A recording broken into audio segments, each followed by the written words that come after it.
Dream studio બનાવવામાં PVC ceiling નું કામ પૂરું થયું અને હવે લગાડવાનું છે આ દિવાલ ઉપર વોલપેપર. હું બનાવી રહ્યો છું ડ્રીમ સ્ટુડિયો અને આજે કરું છું દિવાલની સાફ સફાઈ અને બાજુમાં જ ગુલાબ રમાડે છે જીએન્સ ને. હજી તો જરીક સાફ સફાઈ કરી કે અવાજ આવ્યો.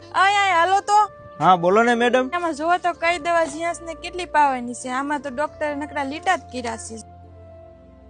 આ ડોક્ટર નું લખેલું જેવું હોય આમાં મને કઈ ખબર નથી પડતી. પણ તું છે ને એક કામ કર, તું છે ને આ નંબર તારા મોબાઈલમાં ઓગસ્ટ AI ના નામથી સેવ કરી લે. હવે તને આવું કઈ ખબર ન પડે ને તો તારે ખાલી એનો ફોટો પાડીને આમાં મોકલી દેવાનો, એટલે ઓગસ્ટ AI તને બધી જાણકારી ગુજરાતીમાં આપી દેશે. ખાલી આટલું જ નહીં, તું બહારનું જે જમેશ ને એ તારા માટે હેલ્ધી છે કે નહીં એ જાણવા માટે તારે છે ને પ્લેટનો ખાલી ફોટો પાડીને આમાં મોકલી દેવાનો, તો તને ઈ હોત જણાવી દેશે. પણ જો તને લખતા ન આવડતું હોય ને તો તું વોઇસ નોટ મોકલીને હોત આમાં બધું પૂછી એક, અને પાછું 24 કલાક અવેલેબલ છે અને એ પણ બધી ભાષામાં. આવી રીતે આસાનીથી આમાં બધી ઇન્ફોર્મેશન આપણને મળી જાય. અને હા, તમે પણ એકવાર આ નંબરને સેવ કરીને ટ્રાય કરજો. પણ હા મિત્રો, આ એક AI બેઝ ઇન્ફોર્મેશન ટૂલ છે. જો કોઈ મેડિકલ ઇમરજન્સી હોય તો ડોક્ટરની સલાહ લેવી જરૂરી છે. ગુલાબને ઓગસ્ટ AI વિશે સમજાવીને હું આવી ગયો રૂમમાં, કેમ કે આમાં હવે કાલથી શરૂ થવાનું છે વોલપેપરનું કામ.